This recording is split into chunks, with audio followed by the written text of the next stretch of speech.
ಡೆಲ್ಲಿಯಲ್ಲಿ ನಾವು ಬರದೇ ಹೋದರೆ ಈ RSS BJP ಮೋದಿ ಇವರು ದೇಶವನ್ನು ಹಾಳು ಮಾಡೋಕ್ಕೆ ಏನು ಪ್ರಯತ್ನ ಮಾಡ್ತಾ ಇದ್ದಾರೆ, ಇವರು ಹೋಗೋದಿಲ್ಲ. ಇವ್ರಿಗೆ ನೀವು ಮನೆಗೆ ಕಳಿಸ್ಬೇಕಾದ್ರೆ ನೀವು ಮನಸ್ಸು ಮಾಡಬೇಕು. ನಮ್ಮ ಕಾರ್ಯಕರ್ತರು, ಮುಖಂಡರು, ನಾಯಕರು ಇದು ಎಲ್ಲರೂ ಕೂಡ, ಯಾಕಂದ್ರೆ ಇದರ ಪರಿಣಾಮ ಹೆಣ್ಮಕ್ಕಳ ಮೇಲೆ ಬೀಳ್ತಾ ಇದೆ, ಯುವಕರ ಮೇಲೆ ಬೀಳ್ತಾ ಇದೆ. ಅದಕ್ಕಾಗಿ ಹೇಳಿದ ಇನ್ಫ್ಲೇಷನ್ ಇದು ಮೋದಿ ಅವ್ರ ಕೊಡುಗೆ. ಅನ್ಎಂಪ್ಲಾಯ್ಮೆಂಟ್ ಇದು ಮೋದಿ ಅವ್ರ ಕೊಡುಗೆ. ಮೊದಲ ಅಧಿಕಾರಕ್ಕೆ ಬರುವಾಗ ಹೇಳ್ದ, ಬಂದ ಮೇಲೆ 2 ಕೋಟಿ ನೌಕರಿ ನಾನು ಪ್ರತಿ ವರ್ಷ ಕೊಡ್ತೀನಿ ಅಂದ್ರ, ಕೊಟ್ರ 2 ಕೋಟಿ? ಯಾಕೆ ಇವತ್ತು BJP ಯುವಕರು ಅಥವಾ AVP ಅವ್ರದ್ದು ಅವ್ರು ಯಾಕೆ ಕೇಳೋದಿಲ್ಲ? ನಮ್ಮ ಸರ್ಕಾರದಲ್ಲಿದ್ದಾಗ ಏನಾರ ಒಂದು ಸಣ್ಣ ಗ್ಯಾಸ್ ಪ್ರೈಸ್ ಏರಿದ್ರೆ ಅಥವಾ ನಮ್ಮ ಕಮರ್ಷಿಯಲ್ ಗ್ಯಾಸಿನ ಪ್ರೈಸ್ ಏರಿದ್ರೆ ಅಥವಾ ಎಸೆನ್ಷಿಯಲ್ ಕಮ್ಯಾಡಿಟೀಸ್ ಪ್ರೈಸ್ ಏರಿದ್ರೆ ಬೀದಿಗೆ ಬರ್ತಿದ್ರು ಚಂಡ ಹಿಡ್ಕೊಂಡು. ಈಗ ಎಲ್ಲಿ ಹೋಗಿವೆ ಅವ್ರ ಚಂಡಗಳು? ಎಲ್ಲಿದ್ದಾರೆ BJPದವರು? ಯಾಕೆ ಹೋರಾಟ ಮಾಡ್ತಾ ಇಲ್ಲ? ಯಾಕಂದ್ರೆ ಅವರು ಬಡವರ ಮೇಲೆ ದಬ್ಬಾಳಿಕೆ ಮಾಡಬೇಕು ಅನ್ನತಕ್ಕಂಥದ್ದೇ ಅವ್ರ ಇಚ್ಛೆ. ಅದಲ್ಲದೆ ಸಾವಿರಾರು ವರ್ಷದಿಂದ ಏನು ಅವರು ಆಳ್ಕೊಂಡು ಬಂದಿದ್ದಾರೆ. ಕೆಲವು ಜನರ ಕೈಯಲ್ಲೇ ಏನು ಅಧಿಕಾರ ಇತ್ತು, ಆ ಅಧಿಕಾರವನ್ನು ಮೋದಿಯವರು ಅದೇ ರೀತಿಯಾಗಿ ಮುಂದುವರಿಸಬೇಕು ಅಂತ ಹೇಳಿ ಅವರ ಪ್ರಯತ್ನ ಇದೆ. ಅದಕ್ಕೆ RSS ಅವರಿಗೆ ಅಷ್ಟು ಸಪೋರ್ಟ್ ಮಾಡೋದು, ಅದಕ್ಕೆ ಅವರಿಗೆ AVP ಸಪೋರ್ಟ್ ಮಾಡೋದು. ಇವರು ಇಂಥ ಒಂದು ಇವತ್ತು ಸುಳ್ಳುಗಾರರು ಮತ್ತು ಇವರು ವಿಶೇಷವಾಗಿ ಹಣದುಬ್ಬರದಲ್ಲಿ ವಿಫಲರಾಗಿದ್ದಾರೆ. ಆಮೇಲೆ ರಾಜಕೀಯ ಉದ್ಯೋಗಗಳ ನಮ್ಮ ನೀವೇ ಹೇಳಿ,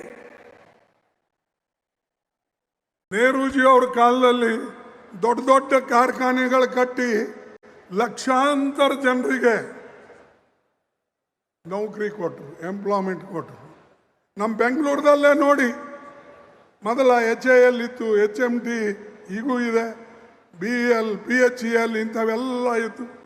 ಲಕ್ಷಾಂತರ ಜನ ನೌಕರಿ ಮಾಡ್ತಾ ಇದ್ದಾರೆ. ಅದು ನೆಹರೂಜಿ ಅವ್ರ ಕಡೆಯಿಂದ. ಮೋದಿ ಅವರು ಏನಾದರೂ ಇಂಥ ಕೊಡುಗೆ ಕರ್ನಾಟಕ ಕೊಟ್ಟಿದಾರ ಅಂತ ಹೇಳಿ ಕೇಳಿ ಅವರಿಗೆ. ಏನು ಕೊಟ್ಟಿದ್ದಾರೆ ಮೋದಿ ಅವರು ಕರ್ನಾಟಕಕ್ಕೆ? ಮೋದಿ ಕೊಟ್ಟಿದ್ದು ಅನ್ಎಂಪ್ಲಾಯ್ಮೆಂಟ್, ಮೋದಿ ಕೊಟ್ಟಿದ್ದು ಇನ್ಫ್ಲೇಷನ್, ಮೋದಿ ಕೊಟ್ಟಿದ್ದು ಸುಳ್ಳು ಹೇಳ್ತಕ್ಕಂಥ ಭರವಸೆಗಳು. ಅದಕ್ಕೆ ಈ ಸರ್ಕಾರ, ಮೋದಿ ಸರ್ಕಾರ ಒಂದಿಲ್ಲ ಒಂದು ಸಮಯದಲ್ಲಿ ಬೀಳ್ತದೆ. ಇದು ನೀವು ಕಾದು ನೋಡಿ. ಮತ್ತು ಇವ್ರ ಮೇಲೂ ಕೂಡ ದೊಡ್ಡ ಸಂಕಟವನ್ನು ಮೋದಿಯವ್ರ ಮೇಲೆ ಬರ್ತಾ ಇದೆ. ಅದನ್ನು ನೀವು ಕಾದು ನೋಡಿ.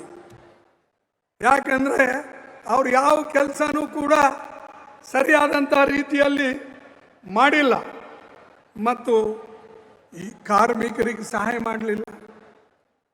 ಹೆಣ್ಣು ಮಕ್ಕಳಿಗೆ ಹೇಳಿದ್ರು ನಾವು ಸಾಕಷ್ಟು ಸಹಾಯ ಮಾಡ್ತೀನಿ, ವಿದ್ಯಾರ್ಥಿಗಳಿಗೆ ಹೇಳಿದರು ಸಹಾಯ ಮಾಡ್ತೀನಿ. ಇವತ್ತು ಶಿಕ್ಷಣದಲ್ಲಿ ಇಂಥ ತಪ್ಪುಗಳನ್ನು ಅವರು ಮಾಡಿದ್ದಾರೆ. ನಮ್ಮ ಮಕ್ಕಳಿಗೆ ದಿಕ್ಕು ತಪ್ಪತಂಕ ರೀತಿಯಲ್ಲಿ ಸಿಲೆಬಸ್ ಮಾಡ್ತಾ ಇದ್ದಾರೆ. RSS ಹುಡುಗರನ್ನ ತುಂಬುತ್ತಾ ಇದ್ದಾರೆ. ಶಿಕ್ಷಕರು RSS ಬ್ಯಾಕ್ಗ್ರೌಂಡ್ ಇದ್ದವ್ರಿಗೆ ಕೊಡ್ತಾ ಇದ್ದಾರೆ. ವೈಸ್ ಚಾನ್ಸಲರು RSS ಬ್ಯಾಕ್ಗ್ರೌಂಡ್ ಇದ್ದವ್ರಿಗೆ ಕೊಡ್ತಾ ಇದ್ದಾರೆ. ಇಂಥ ಕೆಲಸ ಯಾಕೆ ಮಾಡ್ತಾ ಇದ್ದಾರೆ ಅಂದರೆ ಅದು ಹಿಡಿತ, ರಾಜಕೀಯ ಹಿಡಿತವನ್ನು ಅವರ ಕೈಯಲ್ಲಿ ಇರಬೇಕು ಅನ್ನತಕ್ಕಂಥ ದೃಷ್ಟಿಯಿಂದ ಅವರು ಈ ಕೆಲಸವನ್ನು ಮಾಡ್ತಾ ಇದ್ದಾರೆ. ಮೋದಿ ಅವರು ದೇಶ ಹಾಳು ಮಾಡಿಬಿಡ್ತಾ ಇದ್ದಾರೆ. ಆ ಟ್ರಂಪ್ ಇಡೀ ಪ್ರಪಂಚ ಹಾಳು ಮಾಡಿಬಿಡ್ತಾ ಇದ್ದಾನೆ. ಇವನ್ ದೇಶ ಹಾಳು ಮಾಡಿದ್ರೆ ಅವ ಪ್ರಪಂಚ. ಮತ್ತು ಅವರಿಬ್ಬರು ಸೇರಿ ಮೈ ಗುಡ್ ಫ್ರೆಂಡ್ ಅಂತ ಹೇಳ್ತಾರೆ. ಅರೆ ಇಬ್ಬರು good friend, you are bringing a bad name to country and our people are dying because of both of you. Trump ಇದು ಮಾಡದೆ ಹೋಗಿದ್ರೆ ಎಣ್ಣೆ ಬೆಲೆ ಇಷ್ಟು ಏರ್ತಿರ್ಲಿಲ್ಲ,